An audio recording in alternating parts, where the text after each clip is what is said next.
Welcome to tech city. इस video में हम लोग जानेंगे आरटीआर को हम लोग कैसे फाइल करेंगे और आरटीआर में कौन कौन सी इनकम है जो इसमें हम दिखा सकते हैं। आरटीआर में जो मेनली इनकम जो दिखाया जाता है वो आपका सैलरी इनकम है, इनकम फ्रॉम हाउस प्रॉपर्टी। अगर एक मकान है उसको आपने रेंट पे दे रखा है या खुद आप रहते हैं और रेंट पे भी लगाए हुए हैं, अगर उससे आपको इनकम होता है तो इसमें आप दिखा सकते हैं। आपको इंटरेस्ट इनकम दिखा सकते हैं, जो आपको एफडी पे और सेविंग से इंटरेस्ट आपको मिलता है वो इसमें आप दिखाएंगे। लॉन्ग टर्म कैपिटल गेन, अगर आपने सेल ऑफ स्टॉक, अगर आपने आप किसी कंपनी का आप शेयर रखे हुए हैं जिसका पीरियड 12 मंथ से ज़्यादा होता है तो वो लॉन्ग टर्म की कैटेगरी में आ जाता है। अगर उससे आपको इनकम अगर 1,20,000 से कम है तो इसमें आपको दिखाने होंगे आरटीआर में। तो हम लोग चलते हैं इनकम टैक्स पोर्टल पे और अपना आरटीआर फाइल करते हैं। यहाँ से आपको लॉगिन बटन पे जाना है। लॉगिन बटन के बाद अपना यूज़र आईडी पासवर्ड यहाँ पर देके सिंपली लॉगिन हो जाना है। अगर आपका आईडी इसमें नहीं बना है तो आपको पहले रजिस्टर करना होगा। रजिस्टर करने के बाद आप सीधे लॉगिन बटन पे जाएंगे। चलिए हम लॉगिन करते हैं। हम लोग इनकम टैक्स के पोर्टल पर लॉगिन हो गए हैं। सबसे पहले जो स्टेप आप इसमें देखना होगा, आरटीआर फाइल करने से पहले आपको यहाँ पर दिखाई दे रहा होगा AIS है। यहाँ पे आपको क्लिक करना है, फिर प्रोसीड करना है। ये आपका फर्स्ट स्टेप है, इसको आप चेक कर लीजिएगा। फिर टैक्स फेयर इन्फॉर्मेशन समरी पे क्लिक करना है।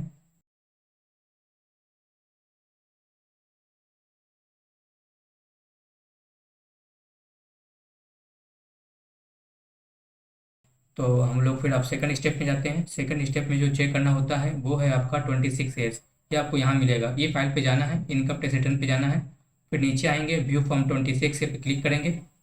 क्लिक करने के बाद कंफर्म बटन पे जाएंगे, फिर आई एग्री पे करेंगे, फिर प्रोसीड करेंगे और यहाँ पे 26 एज एनुअल स्टेटमेंट पे क्लिक करेंगे। यहाँ पर आपको असेसमेंट ईयर चूज करना पड़ेगा, जो आप 25-26 चूज करना होगा आपको। उसके बाद HTML पे चूज करेंगे, व्यू डाउनलोड जाएंगे और एक्सपोर्ट एज PDF यहाँ पे इसको क्लिक करेंगे। 26 हमारा डाउनलोड हो चुका है। यहाँ पर जिस कंपनी में आप जॉब कर रहे हैं उस कंपनी का यहाँ पे आपको नाम शो करेगा। हम लोगों ने यहाँ ब्लैक कलर से सबको हाइड करके रखा हुआ है। जिस कंपनी में यहाँ आप काम करते हैं उस कंपनी का यहाँ नाम शो करेगा और आपका किस मंथ में कितना सैलरी मिलेगा यहाँ पे सभी शो करेंगे और सभी एनुअल आपका पूरे साल में कितना आपको सैलरी मिला यहाँ पे आपको शो करेगा। एक आपको AIS में चेक करना है और एक आपको 26S में चेक करना है। अगर आपको फॉर्म 16 मिला है तो उसमें आपको ये तीनों चीज़ को सेम मिलान कर लीजिएगा, ठीक है। उसके बाद फिर हम लोग आरटीआर को अपना फाइल करेंगे और भी कोई इनकम अगर इसको नीचे करके देखेंगे कि कोई और इनकम इसमें शो हो रहा है कि नहीं। अगर नहीं हो रहा है तो कोई बात नहीं है, सब इसी को बस देख के हम लोग मिलान कर लेंगे, ठीक है। अब हम लोग से चलिए फिर से हम लोग इनकम टैक्स पोर्टल पे चलते हैं। पोर्टल पे जाने के बाद यहाँ पर फाइल नाउ का बटन है, फाइल नाउ पे जाएंगे। यहाँ पर आपको असेसमेंट ऑटोमेटिक चूज मिलेगा, 25-26 आपको चूज करना है। ऑल इन मोड रहेगा,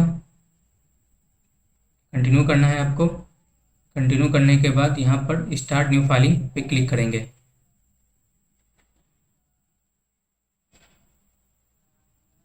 कंटिन्यू बटन पे जाएंगे, आरटीआर 1 को चूज करेंगे, प्रोसीड विथ आरटीआर करेंगे, यहाँ पे क्लिक करेंगे।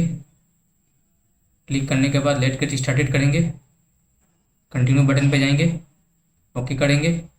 ये सभी यहाँ पे आप देख सकते हैं इतने तरह के स्टेप आपको है, इसमें 1 बाय 1 करके सभी स्टेप को हम लोग पूरा करेंगे। तो सबसे पहले जो स्टेप आता है हमारा पर्सनल इन्फॉर्मेशन का, इस पर फिर हम लोग यहाँ नीचे आएंगे। नीचे आने के बाद यहाँ पे आप देख सकते हैं कि यहाँ पे आपको न्यू रिज्यूम के हिसाब से आपको यहाँ पर नो बटन को क्लिक करके रखना है। अगर आप यस कर देंगे तो आप ओल्ड रिज्यूम में चले जाएंगे। तो ये जो बटन जहाँ पे है इसको नो ही पर टिक रहने दीजिएगा। फिर हम लोग नीचे आएंगे। नीचे आने के बाद यहाँ पर बैंक डिटेल आपको शो करेगा। अगर कोई आपका रिफंड बन रहा है और आपका बैंक वैलिडेशन फेल है तो आपको कोई भी रिफंड इसमें नहीं मिलेगा, ठीक है। जो आपको अगर TDS वगैरह किसी चीज़ में कटा है तो उसका आपको रिफंड लेने के लिए आपको वैलिडेशन इसमें होना चाहिए, बैंक वैलिडेशन। अगर ये फेल है तो उसका आपको रिफंड नहीं मिलेगा। तो फेल्ड है, इसको हम लोग ठीक कैसे करेंगे। तो इसको ठीक करने के लिए अब यहाँ पे आपको देख सकते हैं 3 डॉट का ऑप्शन है, यहाँ पे आपको क्लिक करना है। आपको एडिट बटन में जाना है, यहाँ पर आप एडिट कीजिएगा तो आपका सभी डिटेल इसमें खुल जाएगा। अभी हम इसको लोग नहीं खोल रहे हैं। इसमें आपका फ़ोन अपना जो भी बैंक में आपका फ़ोन नंबर ईमेल आईडी डाला होगा वो इसको आपको ठीक करने के बाद ई वेरीफाई कर लीजिएगा। ई वेरीफाई करने के बाद आपके फ़ोन नंबर पे OTP जाएगा, आधार OTP। वो OTP यहाँ पे डाल देंगे तो आपका वैलिडेशन हो जाएगा, ठीक है। तो इसको हम लोग ठीक कर लेंगे और हम लोग फिर आगे बढ़ेंगे। अब हम लोग रोज टोटल इनकम वाले पे क्लिक करेंगे, सबसे इंपॉर्टेंट ऑप्शन है। क्लिक करने के बाद यहाँ पे आपको अपना सैलरी दिखाई देगा। अगर ये अमाउंट सही है तो अब इसमें कुछ नहीं करेंगे। अगर इसमें कुछ कम ज़्यादा है अमाउंट तो इसको आप एडिट करके इसको ठीक कर लेंगे। यहाँ से आप इसको एडिट करके यहाँ से सिंपली नीचे आके सेव कर देंगे। ठीक है। अगर और एक चीज़ यहाँ पे ये भी देख सकते हैं कि ये सब जो ऑप्शन आपको दिखाई दे रहा है नेचर फॉर एग्जाम अलाउंस, ये सभी को आपको डिलीट कर लेना होगा जिससे आपको एरर आगे जाके नहीं आए। वन बाय वन करके इसको हम लोग डिलीट कर लेते हैं।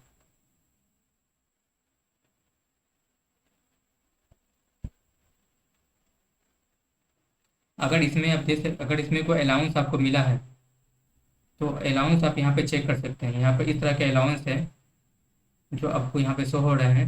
अगर आप किसी गवर्नमेंट जॉब में हैं और किसी तरह का आपको अलाउंस मिला है, इस सभी का डिटेल है, इसको आप अच्छे से पढ़ लीजिएगा। अगर इस तरह का अलाउंस आपको शो हो रहा है तो आप अलाउंस को यहाँ पे दिखा सकते हैं, वरना नहीं तो सभी को डिलीट कर लीजिएगा।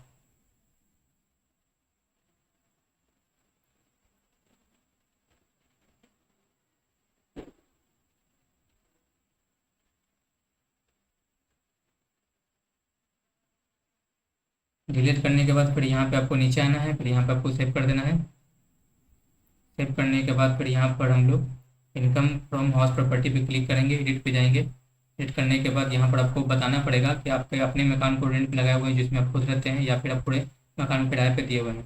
तो हम लोग लेट आउट चूज करेंगे। लेट आउट चूज करने के बाद जो भी आपको रेंट मिलता है उसका यहाँ पे अमाउंट आपको डालना होगा। अमाउंट डालने के बाद आपका 30% टैक्सन हो जाएगा जो मरम्मत के खर्चे के लिए गवर्नमेंट आपको देती है। तो लेस करके अमाउंट यहाँ पर आपको दिखाई देगा। उसके बाद जो अमाउंट होगा वहाँ पे इसको देख सकते हैं, फिर इसको सेव कर देंगे। सेव करने के बाद फिर नीचे आएंगे। नीचे आने के बाद यहाँ पर आप देख सकते हैं इनकम फ्रॉम अदर सोर्सेज पे आपको क्लिक करना है। क्लिक करने के बाद यहाँ पे आपको आपका इंटरेस्ट शो हो रहा होगा। और हम लोग जो एआई में देखे हैं कि इनकम फ्रॉम डिपॉजिट से भी हम लोग को इनकम हुआ है, इंटरेस्ट मिला है, तो यहाँ पर उसको ऐड करने के लिए ऐड नदर पर क्लिक करेंगे। यहाँ पर आपको इनका इंटरेस्ट फॉर डिपॉजिट पे क्लिक करना है और जो भी आपको एआई में जो इंटरेस्ट ऑफ डिपॉजिट पे जो अमाउंट दिखा रहा है यहाँ पे आपको उसका दिखा देना है। चलिए हम लोग उसका अमाउंट यहाँ पे दिखा देते हैं।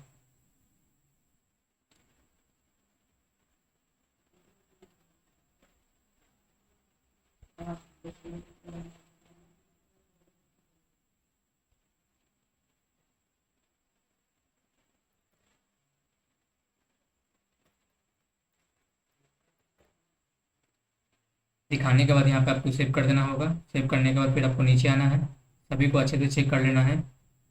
चेक करने के बाद यहाँ पर आप देख सकते हैं इनकम फ्रॉम बीस tax payable long term capital gain. अगर किसी कंपनी में अपने शेयर खरीदा हुआ है जिसका 12 मंथ से ज़्यादा है तो इसमें आपको दिखाना होगा। अगर उस पर आपको इनकम हुआ है तो आपने कितने का खरीदा है वो आपको बताना पड़ेगा, और उसके बाद कितने का बेचा है तो आपको बताना पड़ेगा। इसमें आपको इनकम ही दिखाना होगा। मान लीजिए कि आपने 10,000 का शेयर खरीदा है और 12,000 बेचे हैं तो 2,000 का इनकम यहाँ पर ऑटोमेटिक कैलकुलेटर को आ जाएगा।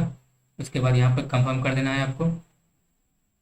कंफर्म करने के बाद फिर आपको टोटल डिडक्शन पे जाना है। हम लोग न्यू रिज्यूम के हिसाब से फाइल कर रहे हैं तो हम लोग इसको कुछ नहीं करेंगे, हम लोग सिंपली इसको भी कंफर्म कर देंगे। कंफर्म करने के बाद टोटल टैक्स पेड में जाएंगे। टैक्स पेड में यहाँ पे आपको दिख रहा होगा detail of tax detail at source of salary.